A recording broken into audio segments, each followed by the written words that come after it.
अस्सलाम नाज़रीन, programme Pakistan affairs के साथ मैं राजा आतिफ जुल्फ़िकार आपकी खिदमत में हाज़िर हूँ।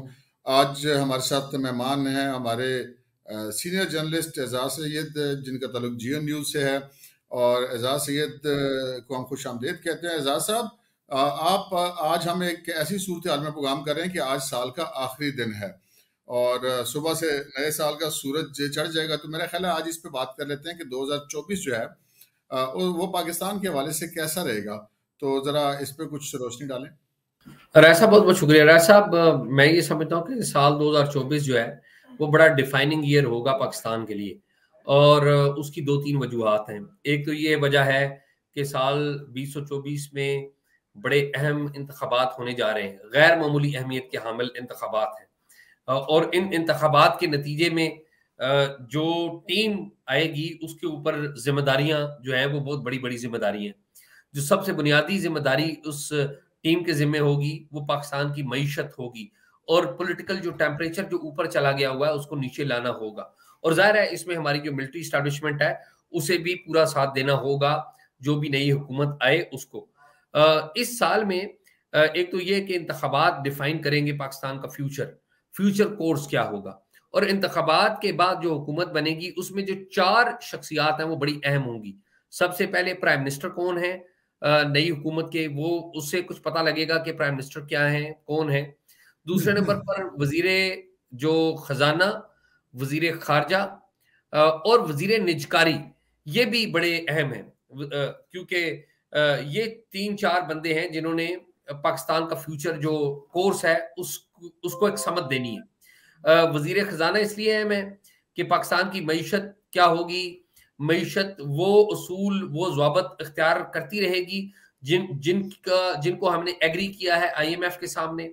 वजीर खजाना के बाद जो है वो अहम शख्स हैं होंगे आपके वजीर निजकारी का अमल पिछली हुकूमत ने शुरू किया था, शहबाज शरीफ हुकूमत ने, लेकिन बड़े फैसले नहीं ले सकी थी। बड़े फैसले लेने के लिए इंटरिम गवर्नमेंट आई, उन्होंने बड़े फैसले लिए, PIA की निजकारी का, स्टील मिल्स की निजकारी का और भी कुछ।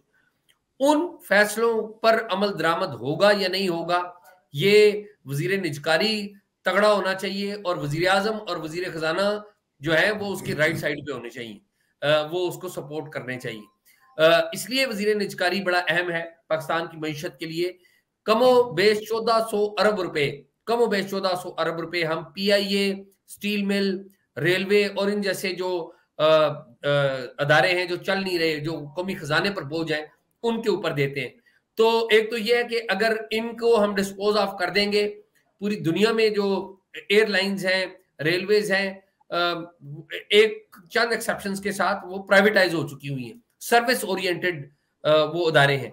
तो इनको प्राइवेटाइज करने के सूरत में कमो बेश 1400 अरब रुपए का एक कुशन मिलेगा, अवाम को मिलेगा, हुकूमत को मिलेगा, और वो जो अपनी पॉलिसीज हैं उनको बेहतर बनाएगी। लेकिन एट द सेम टाइम जो आपको टैक्स नेट है वो खुला करना पड़ेगा, और इस सिलसिले में जो फौजी इदारे हैं जो टैक्स नहीं भी देते उनको भी टैक्स नेट के अंदर लाना पड़ेगा।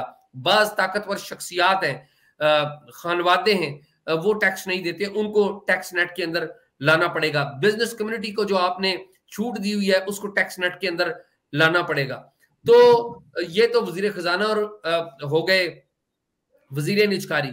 वजीर खारजा बड़ा अहम होगा इस एतबार से कि पाकिस्तान के जो रिलेशंस हैं वो इंडिया के साथ सबसे अहम वो होंगे या नहीं होंगे।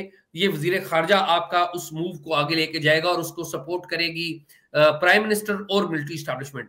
इस वक्त पाकिस्तान के जो ताल्लुकात हैं वो इंडिया के साथ बहुत जरूरी है, इंडिया के साथ तजारत खोलना बहुत जरूरी है। चीन हमारा दोस्त है, और चीन से सबक ये मिलता है कि चीन अपने दुश्मन से, जिससे वो जंग भी लड़ चुका हुआ है इंडिया के साथ, उससे तजारत करता है। सबसे बड़ा जो तजारती हुजम है वो चीन और इंडिया के दरमियान है। तो हमें वो जो चीन से लेसन लर्न किया हुआ है वो अपनाना होगा।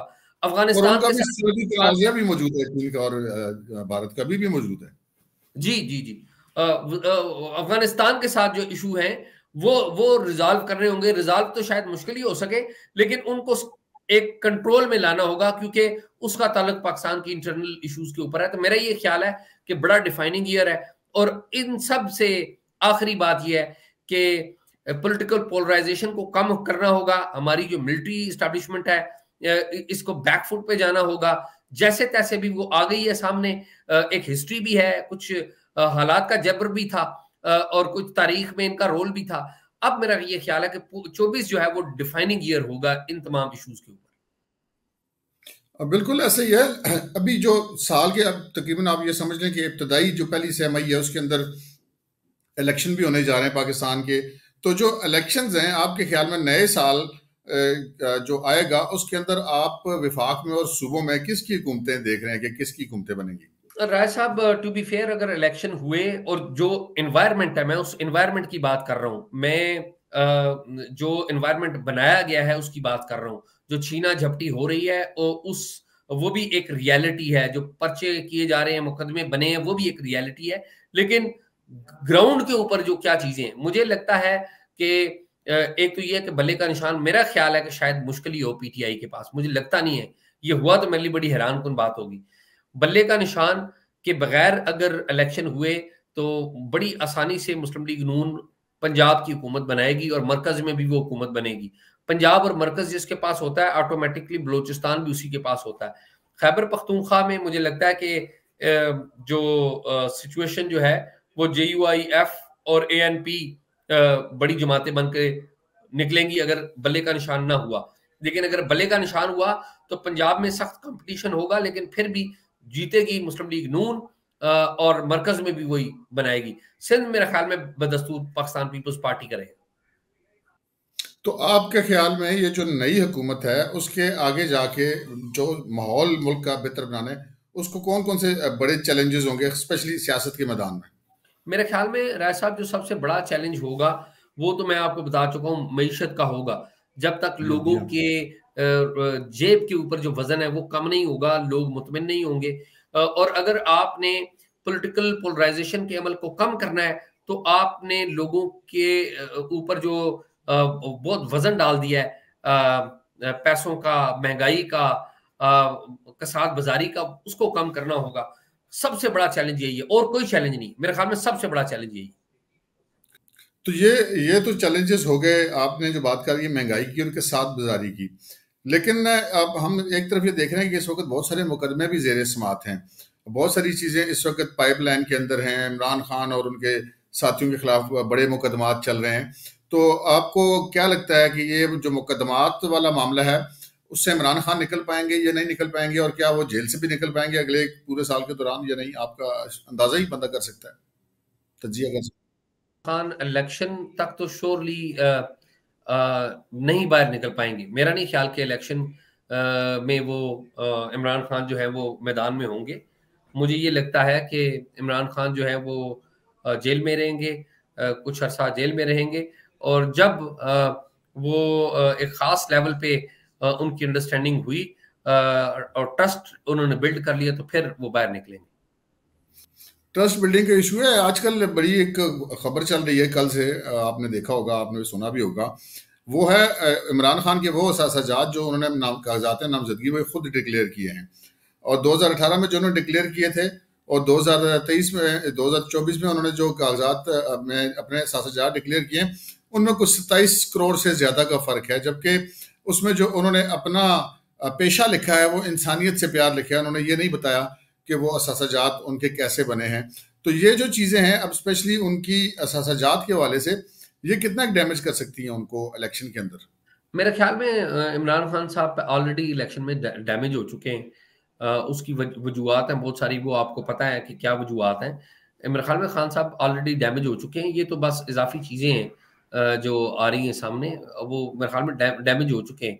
और सबसे आपको बड़ा डैमेज आप, तो ये है कि वो इलेक्शन में आपको नहीं हो। एक आपको एक खबर भी बताते हैं। कुछ ऐसी खबरें भी चल रही हैं कि वो जो घड़ियों वाला मामला था, उसमें से कोई ज्वेलरी सेट था, वो जो है वो मुबैना तौर पे पता चला कि वो जैसा कि आपने ऑडियो भी सुनी कि वो जिम्मे लगाया बुशरा बीबी ने जुल्फी बुखारी के कि जी इसको सेल करना है। तो पाकिस्तान के अंदर उन्होंने लाहौर, कराची से हर जगह से पता किया, लेकिन पाकिस्तान के जितने ज्वेलर्स थे वो उसकी मालियत का कोई दुरुस्त तखमीना नहीं लगा सके। उसके बाद ये पता चला कि वो सेट जो है वो जो उनकी फरा उर्फ गोगी, जो बुशरा बीबी की दोस्त हैं, वो उनके हवाले किया गया, और उन्होंने जाके यूएई में उसकी कीमत लगवाई। तो वो कीमत जो है वो कोई 3.25 अरब रुपए से लेके 3.5 अरब रुपए के दरमियान लगी। और जिसके बारे में उनको बताया गया बुशरा बीबी को, और बुशरा बीबी ने इमरान खान को बताया कि जी वो कोई जो है वो कोई गालबन कोई चंद करोड़ रुपए उसकी कीमत लगी है, तो उसका जो निसफ है वो जमा करा के वो सेट लिया गया। और बाद में वो बुशरा बीबी ने फरा गोगी को, और फरा गोगी के बारे में पता चला कि मुबैना तौर पर उन्होंने 4 अरब 20 करोड़ रुपए का वो बेचा है, और बुशरा बीबी की कंपनी के पास कोई 1 अरब कुछ रुपए आए, और वो जो सरकारी खजाने में तो बहुत ही कम जमा हुए, तो वो उनको भी हाथ कर गई। तो ये तो आपस में इनका वो कोई हिसाब खाता बड़ा खराब होता हुआ नजर आ रहा है। जी है, ये सारी चीजें हैं। आई ट्रस्ट यू, ये सारी चीजें हैं, लेकिन मेरे ख्याल में वो जो लार्जर स्कीम ऑफ गेम्स है उसमें ये बड़ी छोटी चीजें हैं। मेरे ख्याल में लार्जर स्कीम ऑफ गेम्स में खान साहब जो हैं वो इलेक्शन से आउट होंगे, वो जेल में रहेंगे, और ये इस तरह की चीजें सामने आती रहेंगी। मेरे ख्याल में और भी शायद आएंगी, खाली यही नहीं। तो ये जो अदलिया के अंदर खान साहब के लिए बड़ी रिलीफ है, जैसे ओपन एंड शट केस है साइफर वाला, उस केस को मतलब बार बार उसको रुकवाया गया, मेरिट पे उसको लड़ना नहीं चाहते, टेक्निकल बुनियादों पर उसको बार बार रुकवाते हैं। तो आप क्या समझते हैं कि जो ये नवाज साहब के इंतजाम है, ये वो स्पेशली जो साइफर वाला केस है, उसके बाद फिर अलकादिर ट्रस्ट या 190 मिलियन पाउंड वाला केस है, उसके अलावा जो नैब का जो केस है तोशा खारा वाला, इनके कोई फैसले आपको होते हुए नजर आएंगे, या इसी तरह अदालतें जो हैं वो तकनीकी शिकाफियों का शिकार करने में पीटीआई कामयाब रहेगी उनको? मेरे ख्याल में पीटीआई इस तरह खेल खेलती रहेगी, और आई थिंक सो कि ये चीजें लिंगर ऑन होती जाएंगी, लेकिन अल्टीमेटली फायदा इसका खान साहब को नहीं होगा, मुझे नहीं लगता कि होगा। वैसे मैंने कल वो किसी साहब का बड़ा ही खूबसूरत तबसरा देखा, और उन्होंने ये कहा कि पाकिस्तान तहरीक इंसाफ एक वो थी जो अकबर एस बाबर, फौजिया कसूरी, जस्टिस वजीउद्दीन और इमरान खान वगैरह ने बनाई थी, और उसके बाद इमरान खान की इमा पर नई पीटीआई आ गई और पुरानों को बाहर निकाल दिया गया। अब एक नया फेज है कि अब वकील आ गए पीटीआई के अंदर, उन्होंने इमरान खान समेत सबको निकाल के बाहर कर दिया। तो ये एक बड़ा दिलचस्प तबसरा था पाकिस्तान तहरीक इंसाफ के हवाले से। तो मुस्लिम लीग नून जो है वो आपको क्या लगता है कि मुस्लिम लीग नून जो है वो अपने, वो कल खबर आ गई कोई मरियम साहबा के और हमजा साहब के कोई आपस में जो इख्तलाफात है वो शहबाज शरीफ और नवाज शरीफ ने बैठ के कोई इनके सेटल डाउन करवा दिए, तो ये सेटल डाउन ही रहेंगे या आगे जाके कुर्सी के वक्त? राय साहब, ये बातें ये चलती हैं, ये पावर में होती हैं, ये दिखावे के लिए, ये पब्लिक कंजम्पशन के लिए जफियां डाल जाती हैं, प्यार मोहब्बत हो जाता है, अंदर चीजें रहती हैं। ये इस तरह नहीं है, इतना आसान बातें नहीं होती, ये जब पावर आती है फिर नया खेल शुरू हो जाता है।